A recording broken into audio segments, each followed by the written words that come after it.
think I knew I always wanted to be a teacher. Even at a young age, I was teaching my stuffed animals and teaching my younger siblings. In high school, I had this wonderful teacher that I loved being in her class, so she inspired me to be in the teacher education program at our high school. I was just amazed at the difference she made in my life, and I just realized that I loved working with children and I loved making a difference. Okay. It's an amazing thing to watch. It's very evident that she cares deeply about her students. Their eyes are bright, they're captivated by her and what she has to say and what she is teaching them.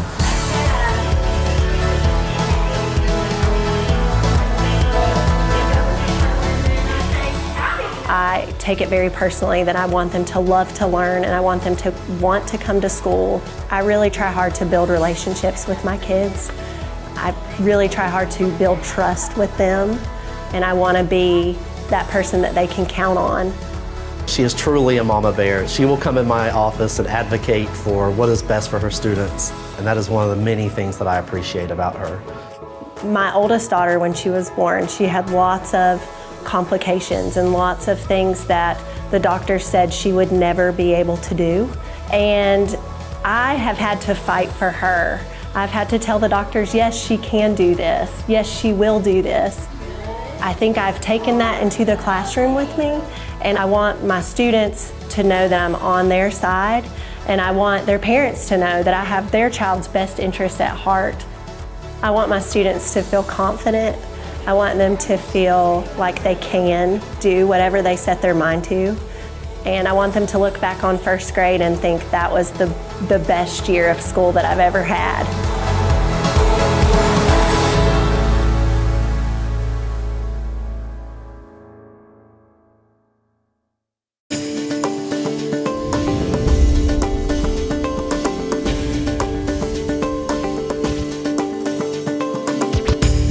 My name is Paul Irvin. I'm a teacher at Nesbitt Discovery Academy. Before that, I was in TV news for about 10 years, working for the NBC station in Washington, served as a news director in the DC market. I'd considered the fact that education might be a good pursuit for me, given that I felt that a lot of what we did in television news was educating the public, and there's not a day that I come to work and I'm not just thrilled to be here. Mr. Irvin takes that time to make personal connections with his students and understand what are their interests and how can he incorporate that and relate it to what's going on in the real world today. News 13's Aaron Adelson takes us to a class that hopes to protect people from false information, Aaron. That's right. A Buncombe County high school teacher started teaching kids about fake news, and they're learning tips we can all use. It was during the presidential campaign in 2016 that there was a real need to do something specifically about fake news. And it really raised a question in my mind as to what we were doing as educators to really give them the necessary skills, especially in critical thinking across a wide spectrum of media, to be able to really sort out what's the fact from the fiction. He wants to make sure his students are aware of all sides and knowledgeable of the facts and what's going on in the world today. He's letting them form their own opinions and discover things for themselves. Call your next witness. I often tell my kids that it's not so much the content that I teach, but really the broader life lessons and the concepts, the ability to think critically and to be able to really participate as active members in our society and our community. I think that the best relationships that you have with your kids are the ones that are based upon a very genuine sense of who they are and them understanding who you are as a teacher. And that serves as the foundation to then how I teach. I love my job and I love what I do. I love the kids here. So it's not hard for me to get out of bed and come in here every single day. It's just a joy, and I'm so fortunate to be here.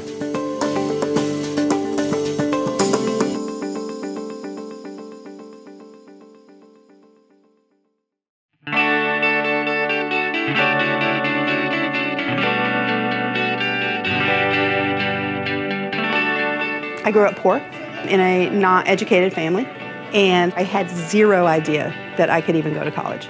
It didn't occur to me that that was something I could reach for if I didn't have straight A's and I didn't have the money to go to school. And it wasn't until that typing teacher said, oh, but there are these scholarships and there are grants and there are loans. And if she hadn't pushed me to really look into it, I would not have done it.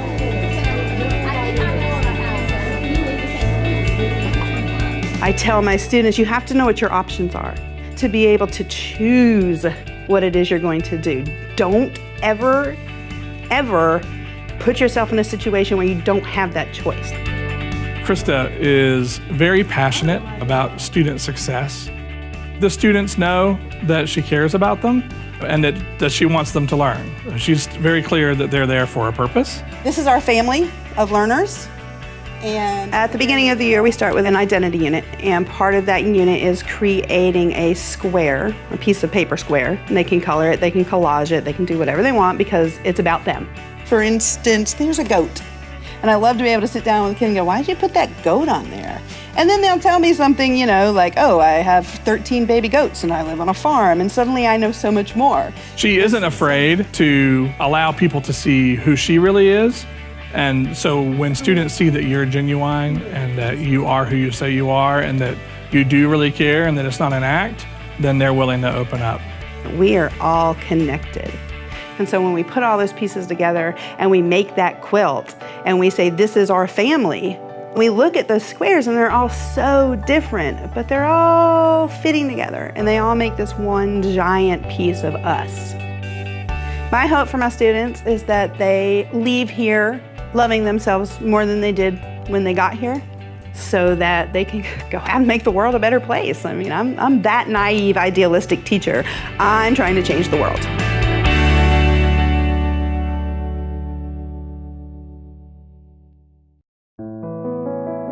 Art has many roles.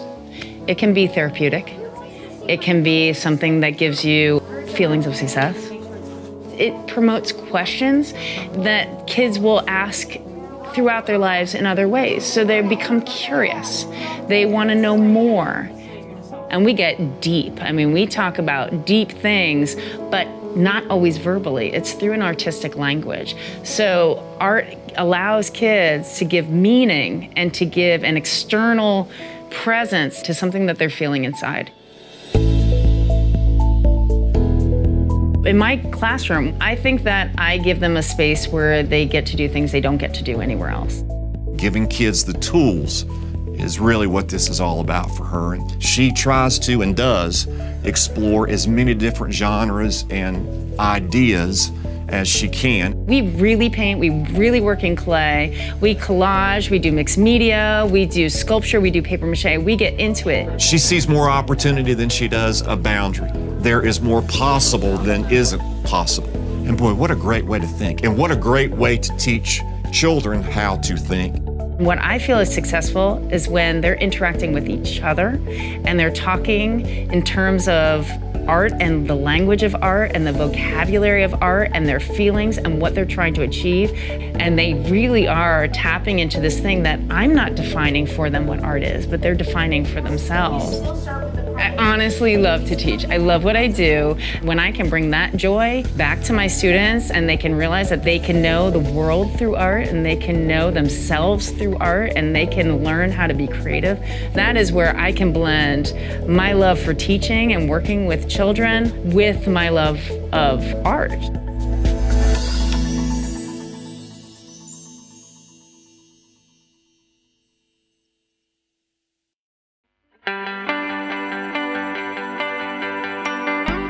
Pisgah is, in my opinion, the greatest school on planet Earth.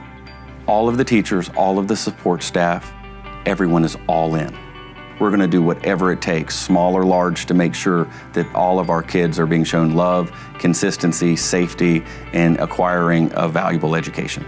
Being a Blue Ribbon school, we have such a strong staff here. They love our school. They love this community, and Mr. Halpin is a wonderful example of that. He's dynamic, he's charismatic, he's very creative in his lesson planning. Raise your hand and keep it up if you'd be willing to come to the board and do the world's hardest problem. I spend a lot of time having the kids come up and do the teaching. I tell them watching something does not make you great. What makes you great is doing the work. And what makes you excellent is being able to do the work and then teach it to someone else. Jocelyn, that's good. Give Jocelyn a hand for being brave. If you want to have kids that are responsible, you have to put responsibility on their shoulders. And I think as you put more and more responsibility on them, they thrive, and it really gives them a lot of confidence. Not only does he have high expectations for them, he does want them to be kids, and he attends their ball games, and he's very invested in their lives. And I think they realize that, and they truly know that he cares about them.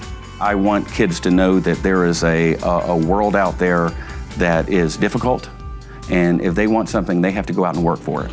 Part of what makes him great is that he doesn't give up. So Crucky hit it. Maybe someone has more talent than you, but it's not acceptable to get outworked. What draws me to education is that I have a passion for an educated citizenry.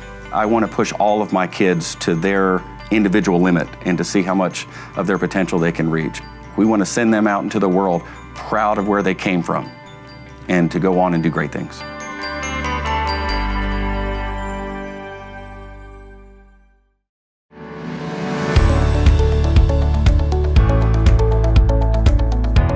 I'm Katrina Fox. I'm a product of the Robertson District, and I've been teaching in Buncombe County Schools for 23 years. I had a teacher when I was in 3rd grade at Glenarden. Her name was Alice Hart. She was very compassionate, she was very patient, and the things that she could do with the students, I thought, I want to do that when I grow up. Last one. Take 2. I know from my 2 daughters that kids can have very different learning styles. I want to make sure that I'm treating each of my students as an individual. Whatever their learning style is, I'm trying to incorporate lessons that will get them involved and that will grow them from one year to the next. Ms. Fox does develop those relationships. She takes time with her students individually. She has high expectations of her students, but is always encouraging. I enjoy their zest for life and their curiosity, and I think they've taught me to laugh at myself. I want my children not only to be able to read, but I want them to really love reading. Because, when they're reading, they can escape. They can be anything they want to be, they can go anywhere they want to go, just by reading a book. They're enjoying what they're doing. She makes her classroom fun and engaging.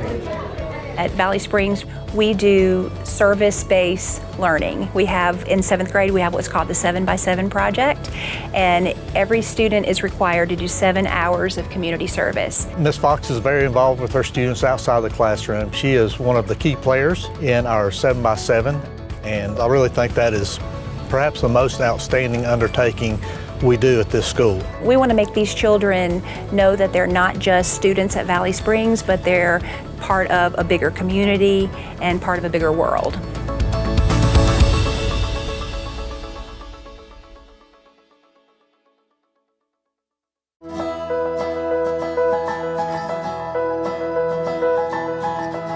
Hawk Creek is a place where students can have a teacher who really cares about them and wants to get to know who they are and take those strengths that they see in that student and really help them grow. Our slogan at Hawk Creek is soaring to new heights, and Ms. Camby is an integral part of doing that. She challenges the students each and every day. She wants to make them better. She wants to make them soar. Learning is a collaborative activity. They need to talk and really learn how to express their ideas and how to back up what they know and their beliefs with evidence, because those are the skills that they're going to need when they go out into the real world. So we talked about water vapor being in the air and that humidity. Ms. Camby is an extremely caring individual, has high expectations for her students, and not only for her students, but for herself. She sets the bar high. Continually is a teacher who self-reflects, tries to make herself a better teacher, and the students are just always actively engaged. I actually grew up in Asheville, and I went to Buncombe County Schools. My grandpa and my mom were both teachers, and Hawk Creek and the Reynolds community was where I wanted to come back to, and I knew Hawk Creek would be the great place for my son to come to school and to be a part of that community. The community members are very prideful of the school. It's a center of the community. The students are very well taken care of. 5th grade, I think, is the best grade. It's such a wonderful place where they are still kids, but also turning into young adults. When they step in the first day of class to the day they leave, they make some incredible growth. That is the piece that keeps me going, because I can see in that year how I can make a difference in their lives.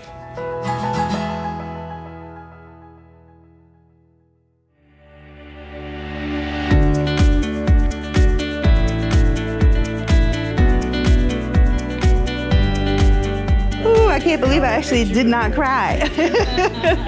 Sorry, I'm distracted by everything. They can have something that allows them to make meaning. You know what happens when you come in during we're filming? You don't even want to know. Are you playing baseball tonight? Because I'm coming to the field. I love how Mr. Halpin will cost. Hey, chill out. We're talking about Mr. Irvin. Mr. Irvin. This is like bloopers, isn't it? Okay. You can put those in there. Put that right on my webpage. Sorry, I'm like giggling. I can see like little kids looking at it like me. It's not what I do, it is who I am, and I can't stop it. So this is where I have to be every day until they make me leave.